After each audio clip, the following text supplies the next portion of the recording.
Hi good morning. അപ്പോൾ നമ്മുടെ ഇന്നത്തെ റെസിപ്പി എന്ന് പറയുന്നത് നമ്മുടെ അടിപൊളി രസമാണ്, തിളച്ചുകൊണ്ടിരിക്കുന്ന രസം. അപ്പോൾ എന്തായാലും നിങ്ങൾ ഈ ഒരു റെസിപ്പി ട്രൈ ചെയ്ത് നോക്കണം. നമുക്ക് എങ്ങനെയാണ് നമ്മുടെ ഈ ഒരു രസം ഉണ്ടാക്കുന്നത് നോക്കാം. ഞാനിപ്പോൾ നമ്മുടെ മെയിൻ ഇൻഗ്രീഡിയൻ്റ് ആയ തക്കാളി 3 എണ്ണം മീഡിയം വലിപ്പമുള്ളത് നമ്മുടെ കുക്കറിലേക്ക് ഇട്ടിട്ടുണ്ട്. അതിലേക്ക് ഈ ഒരു വലിപ്പത്തിൽ ഒരു വലിയ നെല്ലിക്ക വലിപ്പത്തിൽ വാളൻപുളി എടുത്തിട്ട് അതും കൂടി ഈ കുക്കറിലേക്ക് ഇട്ട് കൊടുക്കുന്നുണ്ട്. ഇനി ഇതിലേക്ക് നമ്മൾ 1 കപ്പ് വെള്ളം ചേർത്തിട്ട് 2 വിസിൽ വരുന്നത് വരെ കുക്ക് ചെയ്തെടുക്കാൻ പോവാണ്. ഇത് 2 വിസിൽ വന്നു കഴിഞ്ഞിട്ട് നമുക്ക് ബാക്കിയുള്ള കാര്യങ്ങൾ ചെയ്യാം. അപ്പോൾ നമ്മുടെ കുക്കറിൽ വിസിൽ വരുന്ന സമയത്ത് നമുക്ക് ഇതിലേക്ക് വേണ്ട ചതയ്ക്കാനുള്ള കാര്യങ്ങൾ എന്തൊക്കെയാണെന്ന് നോക്കാം. ഞാനിപ്പോൾ 1 ടേബിൾ സ്പൂൺ മല്ലി എടുത്ത് വെച്ചിട്ടുണ്ട്, 1/2 ടീസ്പൂൺ കുരുമുളക്, 3 വറ്റൽമുളക്, 1/4 ടീസ്പൂൺ നല്ല ജീരകം, പിന്നെ ഒരു 8-10 വെളുത്തുള്ളി, 8-10 ഉള്ളി, 2 പീസ് ഇഞ്ചി, ഇത്ര എടുത്തിട്ടുണ്ട് കേട്ടോ. ഇത് മുഴുവൻ മല്ലിയും മുഴുവൻ വറ്റൽമുളകും തന്നെ എടുക്കുക. ഇനി നമുക്കൊരു മിക്സിയുടെ ജാറിലേക്ക് നമ്മുടെ വറ്റൽമുളക്, ജീരകം, കുരുമുളക്, മല്ലി ഇത്രയും ചേർത്തിട്ടൊന്ന് ക്രഷ് ചെയ്തെടുക്കാം. ഇപ്പോൾ നമ്മൾ നമ്മുടെ വറ്റൽമുളക് മല്ലിയൊക്കെ ഒന്ന് ഇതുപോലെ ക്രഷ് ചെയ്തെടുത്തിട്ടുണ്ട്. മല്ലി 2ആയിട്ട് പൊട്ടി വന്നാൽ മതി കേട്ടോ, ഒരുപാട് അങ്ങോട്ട് പൊടിഞ്ഞു പോകണ്ട. ഇനി ഇതിലേക്ക് നമ്മുടെ ഉള്ളി, വെളുത്തുള്ളി, ഇഞ്ചി ഇത്രയും കാര്യങ്ങൾ ചേർത്ത് കൊടുക്കുക. ഇതിൽ പച്ചമുളക് ചേർക്കില്ല കേട്ടോ. അപ്പോൾ ഇതാ ഞാൻ ഇത്രയുള്ള 1 പീസ് ഇഞ്ചിയാണ് എടുത്തിട്ടുള്ളത്. ഇനി ഇതും കൂടി ഒന്ന് ചതച്ചെടുക്കാം. ഇപ്പോൾ നമ്മളെല്ലാം ചേർത്ത് ചതച്ചെടുത്തിട്ടുണ്ട്. ഇനി നമുക്കൊരു ചട്ടി ചൂടാക്കി എടുക്കാം. അതിന് മുന്നേ ആയിട്ട് നമ്മുടെ തക്കാളി ഒന്ന് ഉടച്ചെടുക്കണം. ഇപ്പോൾ നമ്മുടെ കുക്കറിൻ്റെ പ്രഷറൊക്കെ പോയിട്ടുണ്ട്. കുക്കർ തുറന്നിട്ട് നമുക്ക് തക്കാളിയും പുളിയും ചേർത്തൊന്ന് ഉടച്ചെടുക്കാം നന്നായിട്ട്. അതിനുശേഷം ഇതൊന്ന് അരിച്ചെടുക്കണം. ഇപ്പോൾ നമ്മൾ തക്കാളിയും പുളിയും എല്ലാം ചേർത്ത് ഉടച്ച് വെച്ചിട്ടുണ്ട്. ഇതിലേക്ക് വെള്ളം പോരാതെ ഉണ്ടെങ്കിൽ കുറച്ച് ചൂടുവെള്ളം ചേർത്ത് കൊടുക്കാം. ഇനി നമുക്കിതൊന്ന് നന്നായിട്ട് അരിച്ചെടുക്കാം. കുറച്ച് കണ്ണി അകലുള്ള അരിപ്പ് യൂസ് ചെയ്തിട്ട് അരിച്ചെടുക്കുക.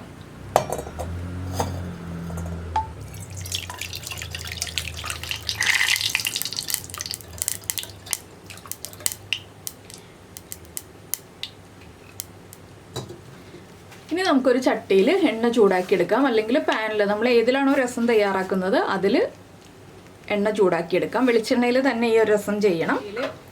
ഇപ്പോൾ നമ്മുടെ ചട്ടിയിൽ വെളിച്ചെണ്ണ ചൂടായി വന്നിട്ടുണ്ട്. ഇതിലേക്ക് കടുക് ചേർത്ത് കൊടുക്കാം. ഒരു 1/2 ടീസ്പൂൺ കടുക്. കടുക് പൊട്ടി വരുമ്പോൾ 8-10 ഉലുവ ചേർക്കുക. കടുകും ഉലുവയും പൊട്ടിക്കുമ്പോൾ നമ്മൾ ഫ്ലെയിം കുറച്ച് വെച്ചിട്ട് പൊട്ടിക്കുക കേട്ടോ. ഇനി നമ്മൾ ചതച്ച് വെച്ചിരിക്കുന്ന കാര്യങ്ങളാണ് ചേർക്കാൻ പോകുന്നത്.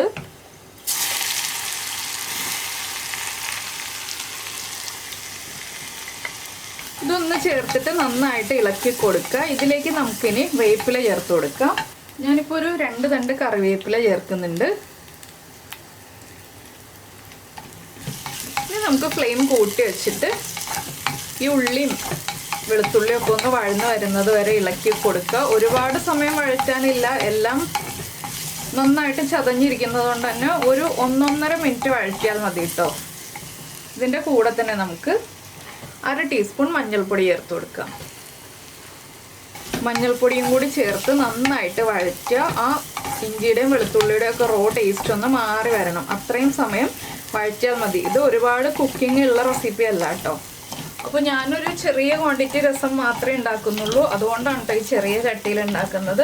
ഇനി നമ്മുടെ കറിവേപ്പില ഒന്ന് ചെറുതായിട്ട് കുക്കായി വരുമ്പോൾ നമുക്കിതിലേക്ക് നമ്മൾ ബാക്കിയുള്ള ഇൻഗ്രീഡിയൻസ് ആഡ് ചെയ്ത് കൊടുക്കാം. അപ്പോൾ കറിവേപ്പില കുക്കായി വരുന്നത് വരെയാണ് നമ്മളൊന്ന് വഴറ്റി കൊടുക്കുന്നത്. ഇതിങ്ങനെ പറയുന്നത് എന്താണെന്ന് വെച്ചാൽ 1-1.5 മിനിറ്റ് എന്ന് ഞാൻ സമയം പറഞ്ഞെങ്കിലും കുക്കിംഗ് പഠിച്ചു തുടങ്ങുന്ന കുട്ടികൾക്കായിട്ടാണ് കറിവേപ്പില ഒന്ന് കുക്കായി വരുന്ന സമയം എന്ന് പറയുന്നത്. നമുക്ക് 2 രീതിയിലും പറഞ്ഞിട്ടുണ്ടെങ്കിൽ കാര്യങ്ങൾ എളുപ്പമാവുമല്ലോ. ഇനി നമ്മളിതിലേക്ക് ഫ്ലെയിം കുറച്ച് വെച്ചിട്ടാണ് നമ്മൾ അരിച്ചു വെച്ചിരിക്കുന്ന ഈ തക്കാളിയും പുളിയും ചേർത്ത വെള്ളമുണ്ടല്ലോ അതൊന്ന് ചേർത്ത് കൊടുക്കുക. ഇനി അതൊന്ന് നന്നായിട്ട് തിളച്ചു വരണം. അപ്പം നമ്മുടെ ഈ ചട്ടിയിലെ കറക്റ്റ് അളവാണ് കേട്ടോ രസത്തിൻ്റെ അളവ്. ഇനി നമുക്ക് ഉപ്പ് ചേർത്ത് കൊടുക്കാം. രസത്തിന് ആവശ്യമായ ഉപ്പ്.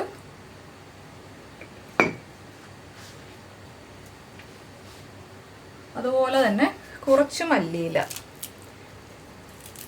മല്ലിയിലൊക്കെ വലിയ പീസുകളായിട്ട് തന്നെ ഇടുക. ഇനി ഇതെല്ലാം ചേർന്ന് നന്നായിട്ടൊന്ന് തിളച്ച് വരട്ടെ. പിന്നെ ഇതിലേക്ക് പുളിയൊന്നും ചേർക്കേണ്ട ആവശ്യമില്ല, തക്കാളി ചേർക്കേണ്ട ആവശ്യമില്ല. നമ്മളെല്ലാം ആദ്യമേ കുക്ക് ചെയ്ത് ചേർത്തതാണ്. ഇത് ഒരുപാട് സമയം തിളയ്ക്കുകയും ചെയ്യണ്ട കേട്ടോ. ഇപ്പോൾ നമ്മുടെ രസം നന്നായിട്ട് തിളച്ചുകൊണ്ടിരിക്കുന്നുണ്ട്. ഇതിലേക്ക് നമുക്ക് കുറച്ച് ശർക്കര ചേർത്ത് കൊടുക്കാം. ആ പുളിയും എരിവൊക്കെ ഒന്ന് ബാലൻസ് ചെയ്യാനായിട്ട് നമുക്കൊന്ന് ശർക്കര ചേർത്തിട്ട് വീണ്ടും ഒന്ന് തിളപ്പിക്കാം. ശർക്കര ചേർത്ത് തിളച്ച് കഴിയുമ്പോൾ നമുക്കൊന്ന് ഉപ്പും മധുരവും പുളിയും ഒക്കെ ഒന്ന് ചെക്ക് ചെയ്യാം. ഉപ്പ് കുറവാണെങ്കിൽ ഉപ്പ് ആഡ് ചെയ്ത് കൊടുക്കുക, പുളി കൂടുതലാണെങ്കിൽ ശർക്കര ആഡ് ചെയ്ത് കൊടുക്കുക. പുളി കുറവായിരിക്കില്ല ഒരിക്കലും, എന്താണെന്ന് വെച്ചാൽ നമ്മുടെ തക്കാളിയുടെ പുളി ഉണ്ടാവും, അതുപോലെ തന്നെ നമ്മൾ പുളി വേവിച്ചതാണല്ലോ, ആ പുളി നന്നായിട്ട് ഇറങ്ങിയിട്ടുണ്ടാവും, അതുകൊണ്ട് തന്നെ പുളി കുറവായി പോവില്ല ഒരിക്കലും. അപ്പോൾ എല്ലാം കറക്റ്റ് ചെയ്തിട്ട് നമുക്ക് രസം ഓഫ് ചെയ്ത് വയ്ക്കാം. അപ്പോൾ ഞാൻ രസം ടേസ്റ്റ് ചെയ്ത് നോക്കി, ഉപ്പും എരിവും പുളിയും ഒക്കെ കറക്റ്റ് ആക്കിയിട്ടുണ്ട്, മധുരവും കറക്റ്റ് ആക്കിയിട്ടുണ്ട്. ചെറിയൊരു മധുരവും കൂടി ഉണ്ടെങ്കിലേ നമ്മുടെ രസം കറക്റ്റ് ആവുള്ളൂ കേട്ടോ. അപ്പോൾ നിങ്ങൾ ഇതുപോലെ രസം ഉണ്ടാക്കി നോക്കിയിട്ടില്ലെങ്കിൽ ഉറപ്പായിട്ടും രസം ഉണ്ടാക്കിക്കോളൂ, നല്ല ടേസ്റ്റാണ്. ഇനി നമുക്ക് ഫ്ലെയിം ഓഫ് ചെയ്തിട്ട് ലാസ്റ്റ് കുറച്ച് മല്ലിയിലയും കൂടി ചേർക്കുക. അതിനുശേഷം ചൂട് മാറാൻ വേണ്ടി റെസ്റ്റ് ചെയ്ത് വയ്ക്കുക.